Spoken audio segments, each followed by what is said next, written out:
Welcome to the Road to Blake Street Banter. You'll hear later that I messed that up with our two interviews, but we are here, Road to Blake Street Banter. Tyler, what up, big dog? I don't know if this is really happening. Like, 5 trades this year. I don't know what's real anymore. So, but we're gonna roll with it. I, it was a wild day, and I was so frustrated over the weekend. I kept refreshing the stupid X app. I'm not doing it. The Twitter app. No, it's Twitter. I'm calling it Twitter. Dude, man, changed the retweet to a repost today, and I'm like, what the fuck are you doing? But besides that, I kept refreshing it over the weekend. I was just like, okay, what's happening? Why aren't any of the things happening? Rockies have all these guys; they should be moved. Blah blah blah. But in typical trade deadline fashion, as sellers usually go, like I don't think I was ready for that last 8 hours, that last 12 hours of deadline moves, and the Rockies came in hot. You did a fantastic job covering it on the BSB Twitter. We'll have some articles. I know Lewis is getting something with the trade values, giving you a different outlook. Trade values website.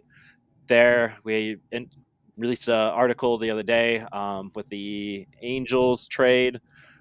We have coverage today with an Angels head guy about the minor leagues. We talked to a Braves guy about the minor league guys that we got.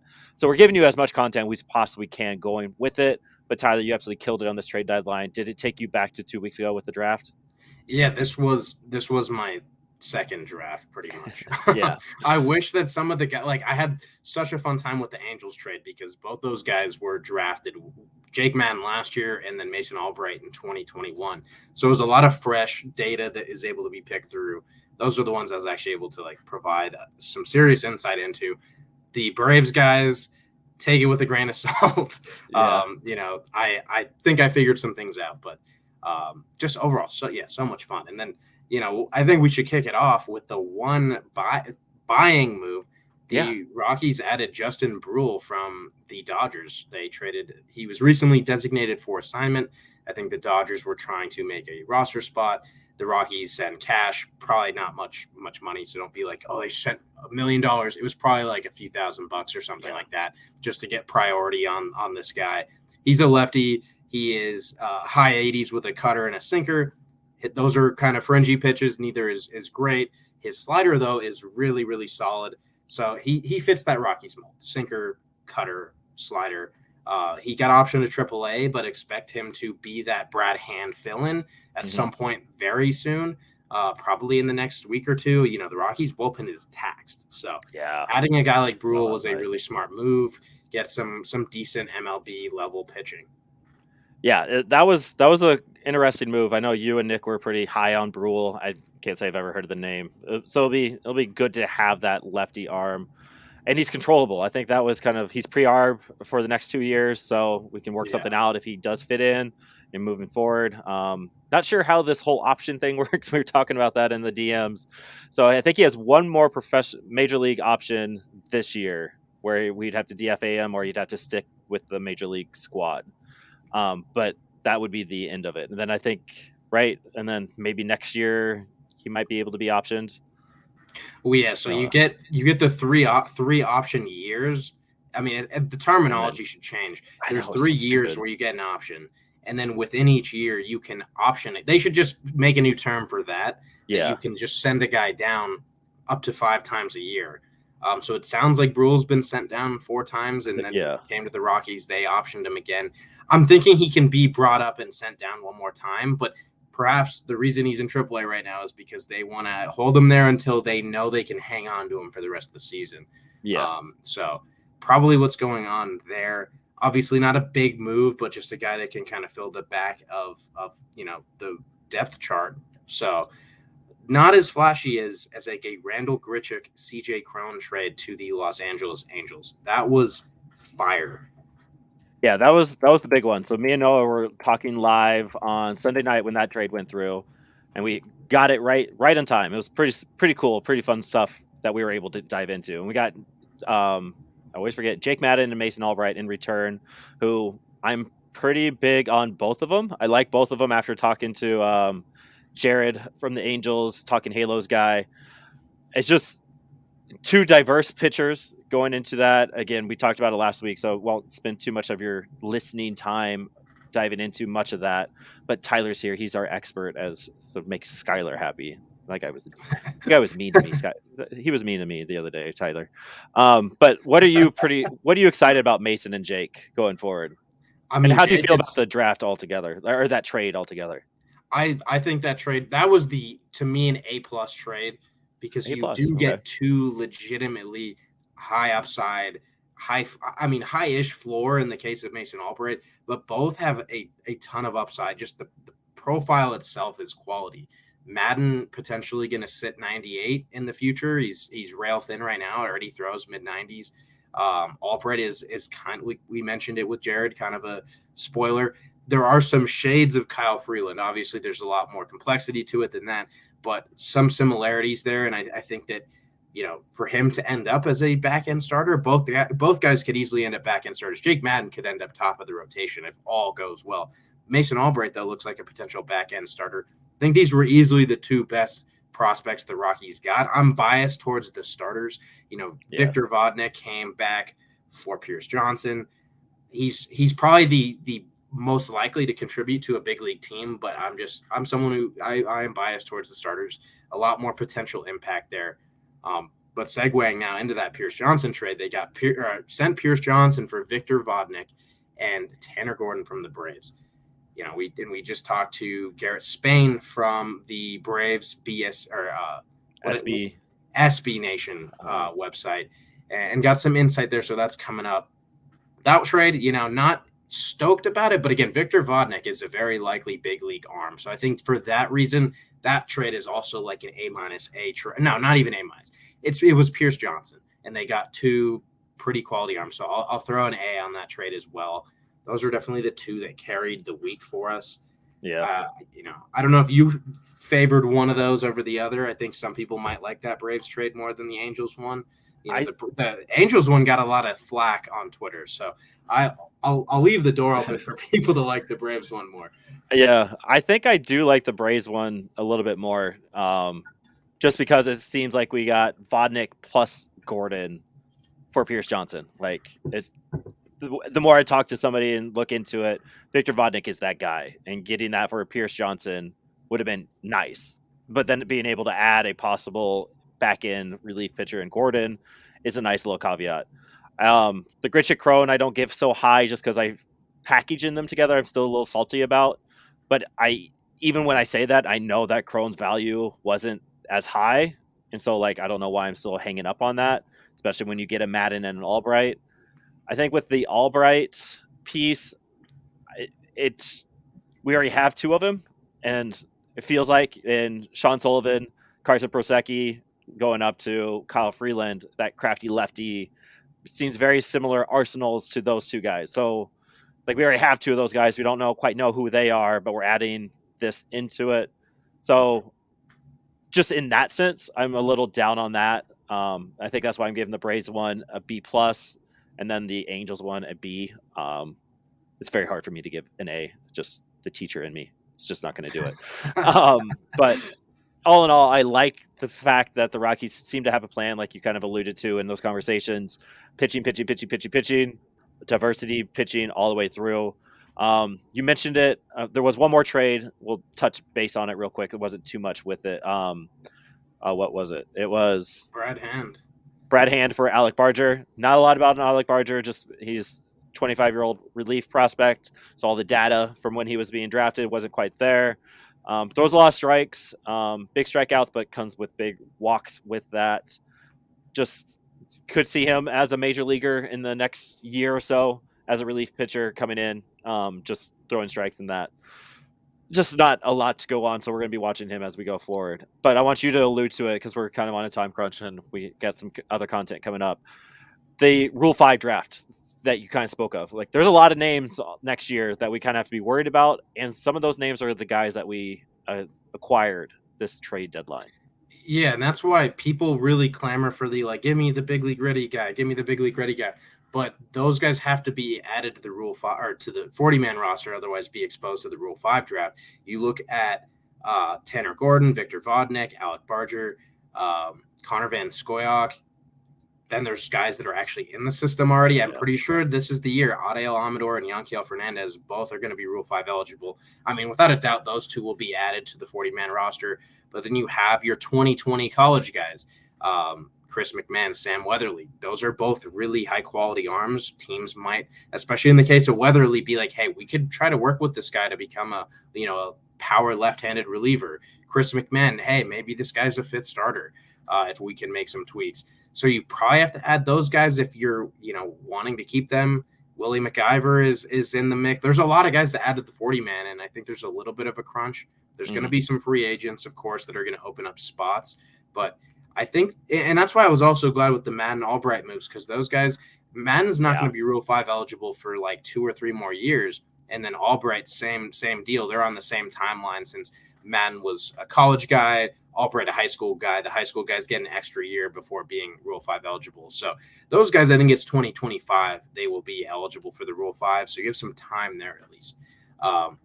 So be on the lookout for that 40-man crunch, and we're going to spend a little bit more time in the future kind of diving into that, be a little more sure of who all is on that candidate list and kind of give our thoughts on who is going to get added. Got some insight from Garrett Spain that the Braves guy did not necessarily expect Tanner Gordon or Alec Barger to get added. But, if the Rockies traded for these guys, I don't think they would want to trade for guys who would be vulnerable to the Rule 5 draft if they didn't have a plan to add them. I think they'll probably add one of them. But again, we will see as the year goes on. Their performance right now is going to matter. Yeah, and I believe all 3 of the Braves guys are in Hartford. I don't know quite sure. I'm not sure where Alec Barger went. But I think he was assigned there, yeah. Yeah, and then Mason Albright and Jake Madden are Grizzlies, and Ben Skoyak, as you all know, is a Hartford Yard Goat already. Mason Albright is pitching yesterday. I think I'm releasing this. That's on Thursday, so weird time loop there. But so Mason Albright, you should get some numbers, get his first appearance, and seeing that. And I'm sure you saw it on the BSB Twitter as I clip it yesterday for you. That's weird. The other thing I want to point out, I know I keep talking and it's just what it is, but you mentioned again on the deadline BSB coverage how the Rockies kind of have this timeline in these trades. So like you got Alec Barger, Tanner Gordon, Vodnik, and a little bit older. Then you got Jake Madden and Mason Albright a little bit younger to kind of meet these different like timelines. Like Vodnik, the Braves guys seem to be hitting next year or two. And then the Angels guys are going to be in next 3 or 4 years, maybe 5 going forward. So I think that was really cool how the Rockies, I hope they planned on that. There's no way they didn't plan that. Maybe. Yeah. I felt like after seeing the Brett Hand trade yesterday, I was a little bit like, you could have gotten a guy with a little more upside in the lower minors that just can hang out for a little bit extra time. But I think they want to have depth for 2025. I think that's when they're eyeing. Next year, they're probably going to want to be a 70, 75 win team. And then they're looking towards 2025 as like, maybe we can break 500 and who knows from there.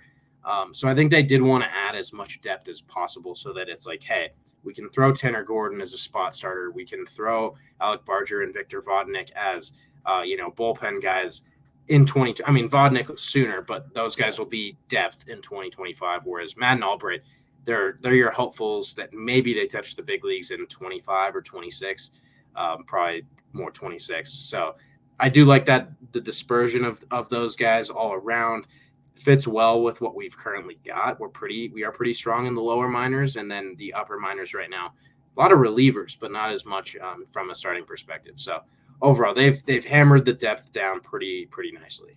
Yeah, feeling really good about where the Rockies are right now going forward. Let's just see how it plays out over the next few years. So that'll be our quick draft coverage for today.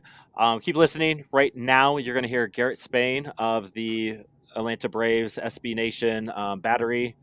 I forget the exact website, but he's talked to us about the 3 Braves guys and a little bit more about the Braves just being a successful franchise, which is always fun to talk about because we don't really get to do that right now. And the Angels guy, Jared Timms, talking Halos. He will finish up this pod for about 15, 20 minutes talking Angels, And those 3 prospects we got back from them. And as always, we're trying to give you the best coverage that we possibly can. Keep following us, BSB, on the Twitter. Our Instagram clips are fun. I think I got it down, Tyler. I think I figured it out. So our Instagram's growing. It's always fun over there. And our YouTube is always there too. So keep sharing the word, keep selling the word. And as always, go Rocks and the minor league affiliates. Enjoy these 2 mini banters. Welcome to Blake Street Banter, where one of us knows what the word banter means. The other 2 are just along for the ride. Tyler, say what's up. Hey. And we are joined by, we're going to call you an Atlanta Braves minor league guru, just because I don't have a better title for you. But Atlanta Braves minor league guy, Garrett Spain here. He's going to talk to the Rocks about the new Rockies prospects that we received and all that. But first, Garrett, how you doing? Hey, I'm doing all right. Glad you guys gave me a call and wanted to get me on. Yeah, pretty excited about this. I got to ask you, what's it feel like to be a fan of a winner? Braves went through a few dark years there, and I was around through it all, so it's nice to see it paying off. Yeah, and did they have a plan when they were doing that? Oh yeah, they had a plan, and then switched GMs halfway through, and that's probably the best thing that ever happened to the team because it was a pretty deep rebuild there for a while. Yeah. It kind of feels like the Rockies are doing that now. The Rockies have a plan. We've added, I don't know, it seems like 50 new arms with these 3 from Atlanta. Like you said when we were off air, like we're the only trade partner for the Atlanta Braves this year. So it's kind of exciting for you and us to have this conversation. But I do have 2 quick Braves questions, and we'll get into it. I have 2 buddies, big Braves fans, and so I asked them a question like, what could I ask you? One of them was, ask who's going to make an impact on the 2024 roster. So, like, who's a Atlanta Brave prospect right now that's going to make a huge impact next year? It's kind of a tough. They've kind of emptied out the farm system at this point. I mean, they've had AJ Smith-Shawver up this year, which is their top prospect. That's probably the best bet. I mean, he should be in the major leagues next year, but you've already seen him at the major league level. I would say of the guys that haven't debuted, it's probably going to be a relief pitcher. They've got a guy, Darius Vines at AAA, who's a pitcher, who's a starting pitcher who could come up even this year. He's on the 40-man roster. But I think of the relievers, Hayden Harris, he's a guy not a lot of people have heard of. He was an undrafted free agent last year, but he's got a really good fastball. He's a left-handed relief arm that I think could come up and make an impact next year. Otherwise, it's most of the better prospects are down towards the lower end of the system. Yeah. I mean, the Braves don't really need him right now. That's why you're giving up these guys for Brad Hand and Pierce Johnson. So that makes sense. Schuster Smith pitched against the Rockies, I think, for his debut, right? Am I making that up? I'm not 100. Smith. His debut was in Arizona, but okay. That was a relief debut. His starting debut, I can't remember who he pitched against. Because I know the Rockies have faced a lot of debuts in May, June. I feel like Schuster was one. Well, they've had Jared Schuster up this year, and then they've had AJ Smith-Shawver pitched against Colorado on the 15th of June. It was his 3rd game. Okay, second start, yeah. Okay, there we go. All right, so I wasn't completely off. All right, and then how about which pitcher you're most excited about coming up? You just kind of talked about it there. Is anybody else you want to add to that list? Honestly, I mean, it's pretty rough. I mean, I would say Darius Vines at the guys that haven't been at the major league level, that's probably the best pitching prospect they got right now. Everybody else is really pretty low in the system. I guess a guy that's kind of could be there next year, Spencer Schwellenbach. He had Tommy John surgery, so he hasn't pitched since 2021, but he's had a really good season this year. His numbers are okay. His stuff is a lot better than that. He's up at high A now. He is injured right now, so we'll kind of see. But he's a guy he's an older player. I think he's 23, 24 now. So they could move him through the system pretty quick, and he could be another guy. They kind of see him as a similar player to Spencer Strider, not that good, but in terms of a primarily 2-pitch pitcher who is, up to 99, throws a good vertical slider, and so they see him as a similar profile to that. Okay, yeah, that'd be nice. So, one more Braves question before we kind of dive into this, and it'll come up especially with Victor Vodnik and Tanner Gordon. How do the Rays operate for us who are not looking from the inside, just fans of another team? You see a lot of shuffling in the minor leagues, a lot of promotions, and even some demotions. So, kind of, could you give us a little more insight on the frequency of that and how that's working out? I think The Braves specifically are aggressive with their players. I think if you see a player that they feel has done well, even if they're not necessarily putting up the numbers, they're willing to move guys. And, they're specifically in a situation where they're trying to keep their competitive window open. So there's not really a benefit to them keeping a guy down in the system 3 to 4 years if he can help the team now. They want to put out the best, 40-man roster, best 26-man roster that they can. And so they're going to move guys up if they're ready. And that's why you've seen a lot of guys like Michael Harris, Spencer Strider, who teams didn't really expect to come up that quickly, and they were already contributing at the major league level. God, that'd be so nice. Like, just like leaning into it and just like enjoying all that with it. Because the Rockies should have done that at the beginning of this year, but instead we signed Profar and Hidden Herald and a few other pieces. But we're not doing that. We're talking prospects. We traded you Pierce Johnson for Victor Vodnik and Tanner Gordon. So let's get into Tanner Gordon first. Big guy, 6'5", right-hander.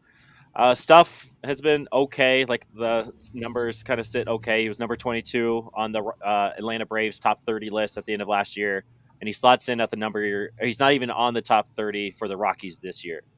Just real quick introduction for Rockies fans about Tanner Gordon. Gordon is not a guy I've ever been very high on. He does have a good fastball. He's mostly in the low 90s, but he can run it up to 95. I think there was an idea when he was drafted that there was projectability there because of his size, because he's 6'5". He hasn't really ever projected well. The fastball is good. He locates it well, especially up in the zone. So he gets swings and misses on his fastball. I think the issue with him is that his secondaries have never developed. And so it's going to be hard for he went up to AAA this year, really struggled because he doesn't really have anything other than a fastball. So I think there's arm talent there. A team that can develop that arm talent and maybe add a good slider would be able to benefit from him. And I think that he could, with his fastball, turn into a relief arm. But it's just hard. I think he's 25 already. He is Rule 5 eligible this winter, though I don't think he's going to get selected. I don't see him getting selected in the Rule 5 draft. But he's a guy that has some relief potential, but I've just never seen enough in the secondary pitches to really feel confident in him.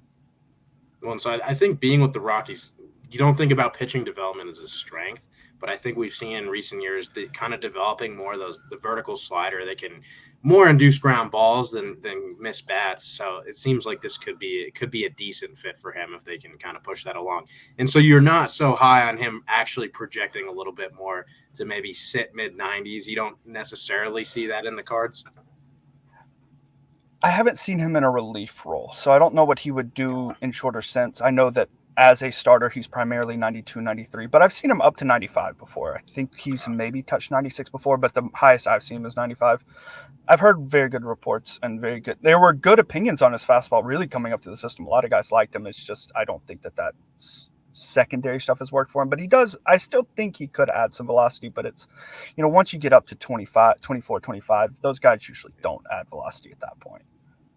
Yeah, he's probably going to stick right around there. Changeup and slider are those secondary pitches, like you were saying, that he's got right now. Throws a lot of strikes, though, and it kind of seems like the Rockies are picking guys that throw a lot of strikes. Like, we'll talk about Alec Barger in a little bit. He seems like a big strike thrower.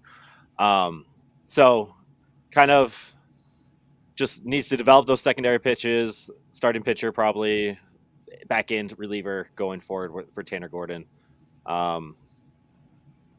Yeah, I don't know. I was trying to come up with a question with that recap there, but he's a guy that there's definitely talent there. It's just I haven't seen, personally, he's just not one that I've ever been high on. Yeah, and that's fair. He had one start for the Hartford Yard Goats already. Went 5.2 innings, 6 strikeouts, 5 hits, 2 walks, 2 runs. Actually, 0 walks. Nope. 2 walks. I was right. So a pretty decent start last week for the Hartford Yard Goats in his debut there. So we'll have to see how those secondary pitches go forward for him, trying to get that AAA, because once he gets to that AAA, that PCL is going to eat that fastball up. It's going to be hard to work around that, which is going to make Rockies fans a little bit more hesitant about Tanner Gordon. All right, so that's what we're watching with Tanner Gordon. Victor Vodnik. Now, a lot of people are big on Victor Vodnik. Billy Schmidt is on record. He's the GM for the Rockies, that he's just saying Victor Vodnik's name wherever he can go. If he's talking to any of the media guys, Victor Vodnik's name is coming up.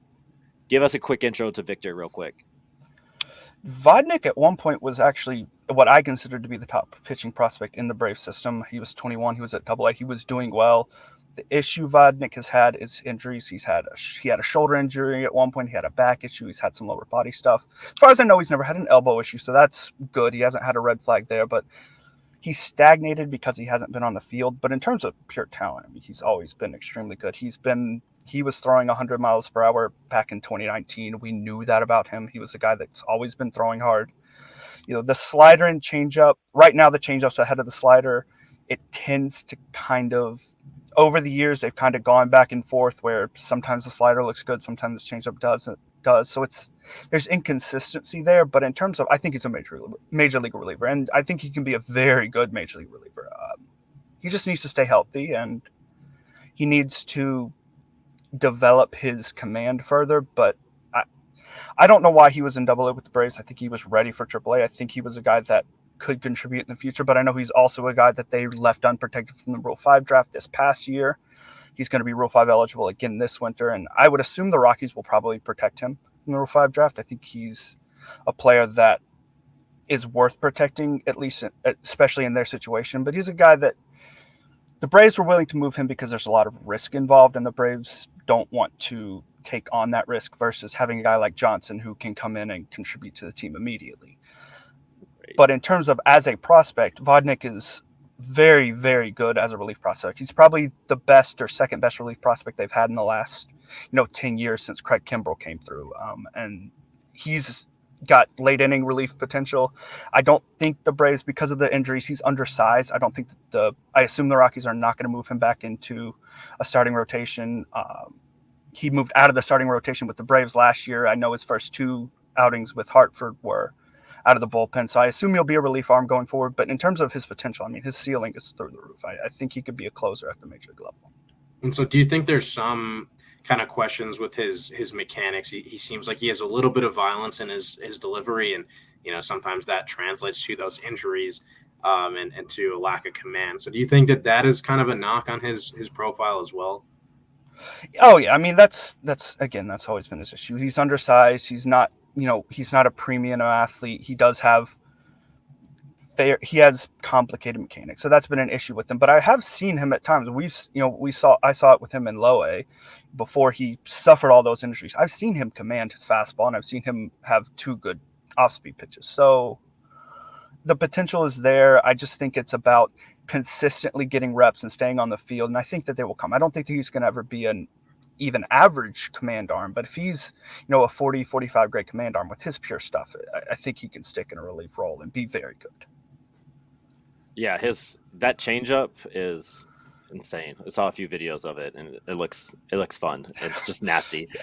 And the Rockies seem to like this fastball changeup, fastball slider type pitcher. So him sliding in already as the Hartford Goats kind of end game guy, because they've seen some guys move up. It's promising for Vodnik, and that stuff. If you can come in and get 3 outs real quick, like that's going to play. And the Rockies seem to be doing really well with this bullpen arm development. Like they have some dogs ready to go at the major league level, and so sliding in Vodnik into that is going to be fun. Right now, he's number 22 on the Rocks top 30. Was number 7 on the Atlanta's top 30 at the end of last year. So the pedigree's there.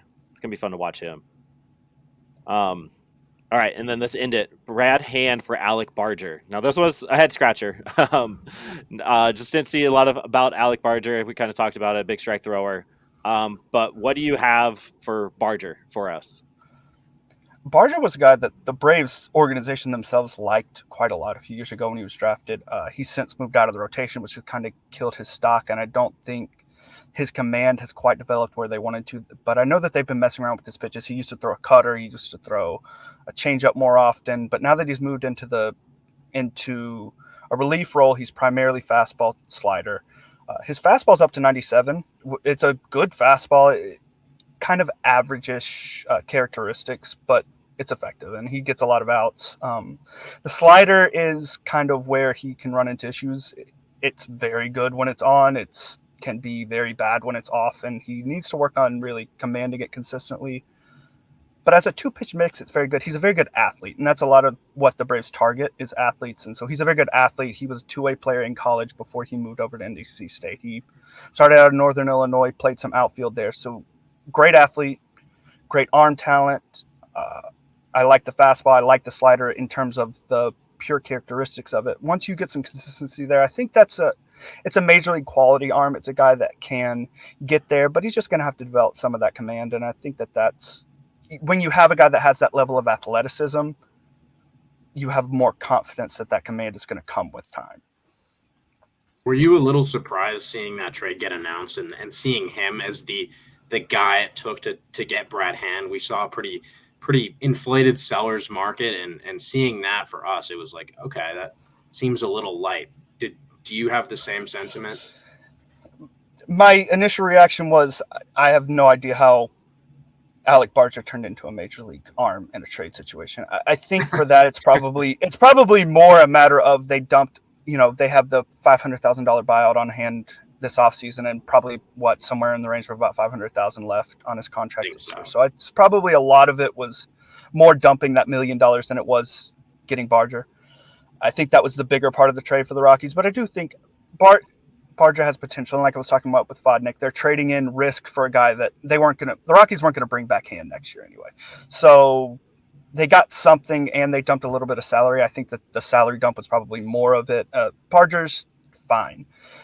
I would have Barger above Gordon personally, but I don't think that he's necessary. I mean, he's definitely not in any way a top tier prospect. It's there's some ability there. There's some middle relief ability, but there's not a lot of outcomes where he's really an impact guy. But I think it seemed light to me. I was definitely surprised by it. Yeah, that salary dump is a valid point. Like, why? Yeah, get something, and that's kind of what the Rockies' MO has kind of been: just get as many arms, get something for this. Were you disappointed it wasn't Brett Suter? I wasn't expecting the Braves to really get anybody all that good. They don't do a ton around the deadline. It's just Alex Anthopoulos doesn't like to spend around the deadline because it typically ends up costing more than the players are worth. And so I really wasn't expecting them. This is kind of how I expected it to go. I thought they might add a starter, but this was really, I figured they'd get kind of a, mid-tier relief arm, and that'd be probably about it. Yeah. And you guys got two with Hand and Johnson there. So liking the Atlanta Braves playoff chances with our leftovers. Oh, I mean, they're going to the playoffs. We'll kind of see. They got to get their rotation healthy to see how they'll do in the playoffs. But they've been a very good team, so I think they've done a really good job of building. Especially Alex Anthopoulos has done a great job. Yeah, looking at that roster and it just set for the next 2 or 3 years, I'm just like, oh, must be so nice just to have this problem. Like, and I love the fact, like you said earlier, they rush the guys up. And if they can contribute, they can contribute. If not, you'll sit back down. We'll just ask the next guy to come up, and that's just kind of the mentality of the organization. It seems like, and that's just fun. I love that. Yeah, absolutely. Yeah. So, all right. So, if you were ranking these three players, Vodnik, Gordon, Barger, for the rest of their careers in Colorado, which is tough to pitch in, yes. How would you kind of rank them going forward? As like major league contributors? It's Vodnik at 1, a huge gap to Barger at 2, and then Gordon. I think Gordon and Barger are kind of in the same tier of player, but Vodnik is clearly the best player that they've gotten. I mean, we've all liked Vodnik a lot, and he's a guy that I honestly thought would contribute in Atlanta this year. So I think that he could be a pretty quick contributor to that bullpen. All right. I love that. Any other questions you got for him, Tyler? No, I think you nailed it for us. So thank you very much, Garrett. Yeah. Yeah. Appreciate you coming in, the short notice, and being able to come on and making it happen. I just appreciate that. And I know I learned a little bit something more about these guys, and I guess I'm big on Vodnik also. So let's dive in on the double V. Yeah, absolutely. Vodnik, I appreciate you guys having me on, and I think you're going to enjoy Vodnik for sure. Yeah. And hopeful for the arms we sent. I think Pierce Johnson, there's a little bit more to unlock there. So yeah, Johnson's I believe, been pretty good with the Braves. Hand, they've got enough lefty relievers. He'll get some middle relief innings, and he's fine. Right? I mean, there's nothing wrong with a guy that fills innings, does pretty well. I think he'll fit in well. Yeah, and it's fun for us. You get to root for someone that's going to go to the playoffs, so we'll be able to put a little support behind you guys. And yeah, it looks like you guys have a tank of a roster. So good luck going forward. Appreciate it. Yeah, appreciate it. Thank you. And as always, go Rocks, minor league affiliates. Woo! Welcome to Blake Street Banter, where one of us knows what the word banter means. The other two are just along for the ride. Tyler, say what's up. We're back, round 2. Here we Round go. 2 with the other Rockies trade partner, somebody that knows a little bit more about the Angels than we do. We're joined by Jared Timms of Talking Halos. What up? How you guys doing? Thanks for having me on. I'm excited. This is like my favorite part. I love trade deadline. Love talking prospects, so I'm excited. Yesterday was fun. Like this whole week was fun for us, and like you've been kind of riding this ride with the whole Ohtani stuff for a while. Just how you feeling right now as an Angels fan? Going into the rest of this 2023? I'm excited. This is the first time the Angels have bought in a while. Like legitimately went out and bought some players. Like they went in I think, a couple years back. It's been what was it 2014 when they had the best record in baseball. They went and they got some small pieces. It wasn't anything crazy. They were pretty content with where they were. But this year they went and they're in kind of a different spot. They're pushing to go make the playoffs rather than pushing to be a World Series contender. Obviously, they need to get healthy. That's number one thing right now. But I'm excited. I'm excited as a baseball fan to see what, just in particular, the AL West is going to be an absolute blast after all those trades yesterday too. So, that's going to be a lot of fun to see what happens. And it's exciting. It's an exciting time when you're talking about two of the best players in baseball, possibly working their way to a playoff berth, especially for the first time in their careers. So it's just an exciting time. Yeah, little jealous, not gonna lie. But do you like your chances of picking 3 players off a potentially 100 loss team to make the playoff push? I was just having this conversation last night about it. It's a cop-out answer, but the Angels really need to get healthy.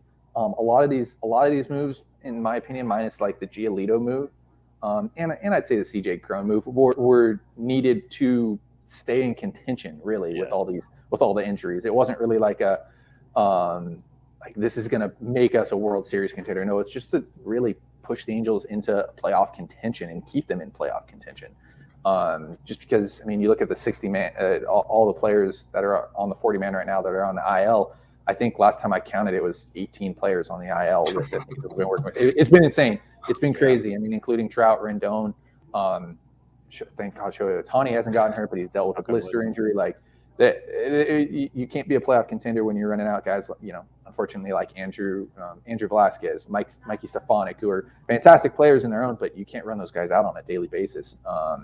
So there were moves that were needed to be made, and Angels went out there and did it. So it's an exciting time to be an Angels fan. Yeah, absolutely. And Mike Moustakas came in, and I haven't looked at the actual numbers, but I've seen a couple of clips, a couple homers. Like he's made a little bit of an impact, more than I was expecting. The Rockies, on the other hand, get Connor Van Scoyoc, who you see the 11th round tag on him, and it's a little misleading because he's one of those high school underslot or overslot guys.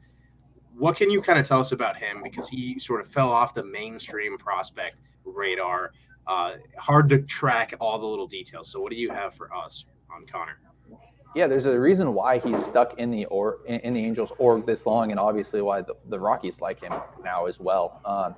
It wasn't somebody that was crazy, like, hey, this guy's going to be a potential, dude, ace type guy. But if you look at him down the road, he could be a guy who contributes to the team as a starter. Maybe as like a 4th, 5th starter, guy who works up and down.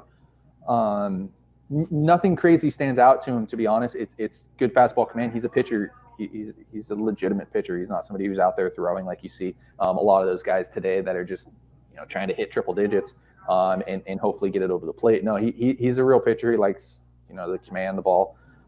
He added in a cutter, I guess you can technically call it a slider, midway through last year, and all of a sudden, if you look through the stats, you can start seeing him get a little bit better, a little bit better, a little bit better. Because of that pitch itself. And it was a real strikeout pitch. It missed a lot of bats, and it kind of put him on the radar for a lot of people, which is why I would assume the Rockies liked him. But There's a reason why he was in the Angels org for as long as he was, and that's just because he's a pitcher and he knows how to pitch. And he made the adjustments. Like I said, that cutter was huge for him. That kind of put him on a different level. So yeah, seeing what he did for the Tri-State Dust Devils this year, it was like he dropped his ERA about 1 point. His WHIP went down 0.2. Doesn't give up a lot of hits, so I think that speaks to what you're saying. He's a pitcher rather than a thrower out there. He got the call up to Hartford. He's now a double A guy starter. First start didn't go very well for him, but it rarely does for guys that make that transition from Spokane to Hartford. It's just a whole nother beast up in the Eastern League. So yeah, I've been pretty impressed with him. I've been trying to watch as much as I could, as much as we can, Spokane Indians games. They're not as always covered. So whenever I get a chance to dive into watching these guys, it's pretty good. And I was impressed by Van Scoyoc when he was pitching for Spokane, and like he does really command the zone and pitches he knows what his strengths are and that kind of stuff. So that's good to hear. Do the Angels like to kind of pay money to these draft picks? Because I noticed him and what was it? Albright got a nice signing bonus as late round picks. Like Scoyoc, 11th pick, but got 5th round money. Albright, 12th round pick, but got that 1.25 signing bonus. Just speaking for the Angels organization, because I mean they had that 2021 where they picked 22 starters or pitchers and that kind of stuff. Is that just kind of their MO, or is that them trying something different? Because we're kind of in the same boat right now as a Rockies fan. Yeah, I think you kind of see that around the league when it comes to drafting. Is you see some of those high school guys getting taken a little bit later that fell, and they get a little bit more money. Like Mason Albright got 2nd round money, right? He got the 1.2 million. That's where a lot of people were expecting him to go.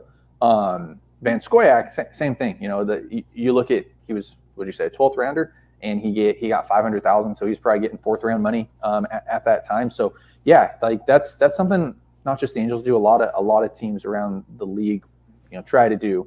But in particular, the Angels have done that a lot. They've traded away their 2nd round pick. Like they signed Tyler Anderson this year, which meant they didn't get that 2nd round pick. And they, you know, will go in. They'll go under slot in the 3rd round, or they'll go under slot. They'll go with the senior signs, you know, in the 4th through 10th round to save some money for that 11th round pick. So, yeah, they have done that quite a bit in the past. They did it this year too in the 7th round with an Arkansas commit. So I'm very excited to see what he brings to the table. Yeah. Well, yeah. If I'm not mistaken, Jake Madden a bit over slot as well, even though I think he was a 4th round pick, and I think he signed about $1 million. So he's another one of those guys. It seems like they are a little aggressive, just dipping into the savings and stuff. What can you kind of tell us about Jake Madden? When I saw the name, watched a couple of clips of him last year at junior college, I was like, that is a fun arm. Besides fun, what other labels are there on Jake? Yeah, you know, he is extremely athletic.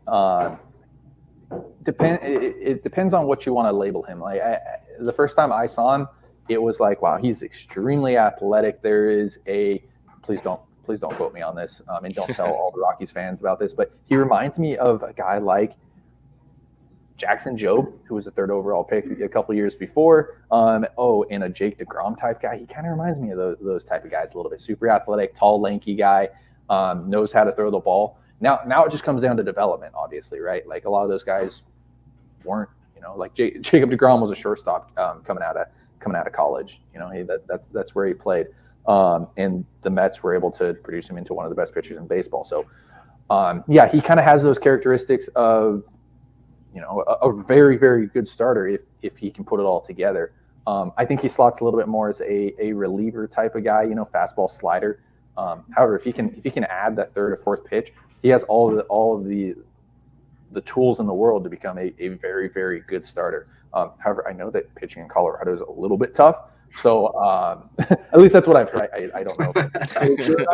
I've heard it's tough to pitch in Colorado. So to label a guy that hasn't even gotten out of high A, hasn't even gone up to high A, as a Jake DeGrom or Jackson Jobe type of guy is tough. But like I said, he has all the characteristics to be a very, very good pitcher, a very talented pitcher. You just got to put it all together. Yeah, Jacob DeGrom 2.0, you heard it here first. But when it comes to that 3rd pitch, he throws a changeup, and in college it performed well. Junior college is its own kind of thing, but it performed extremely well. Have you seen that pitch used a lot and the effectiveness on it? Where is that standing? Yeah, I think that the Angels have done a very good job of producing a third pitch on guys. Like they've done a very good job with the slider, and I think that's kind of where they were utilizing it, was like, hey, let's push on the slider. However, they also use the rule of 30-33. So like a lot of times they like guys to throw each pitch 33% of the time. Like fastball, slider, changeup 33% of the time, or some characteristic of that. So yes, he does have a pretty decent changeup. When I saw it, it was okay, iffy, which is why I pushed him back in my prospect rankings just because I thought I viewed him as a reliever. But the upside of him being a starter is 100% there. So he just needs to figure out that changeup. Like I said, throw it like a normal changeup, keep it down in the zone, let it work off the fastball, and he'll be perfectly fine. He's athletic enough to do it. I don't see any issues with it.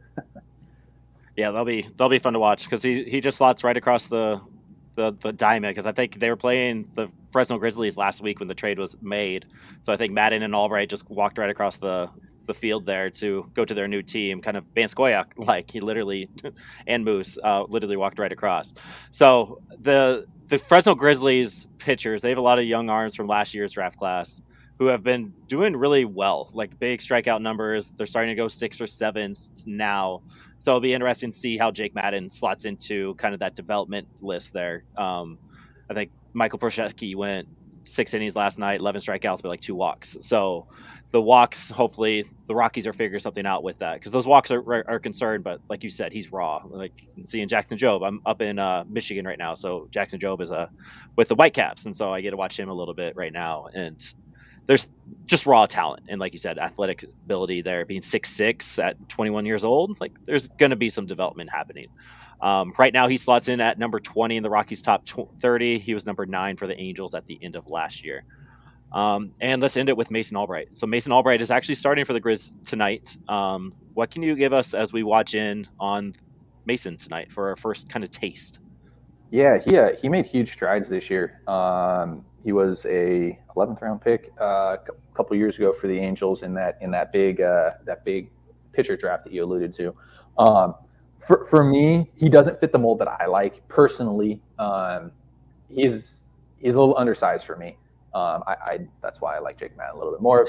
Big, oversized, type of guy like that. However, with Mason Albright, I mean, he really figured it out this year. He came into the org throwing this kind of big loopy curveball, an okay changeup. They since turned it into what everybody likes to call the sweeper. So you'll see that used a lot, and it's turned into quite a nice pitch for him.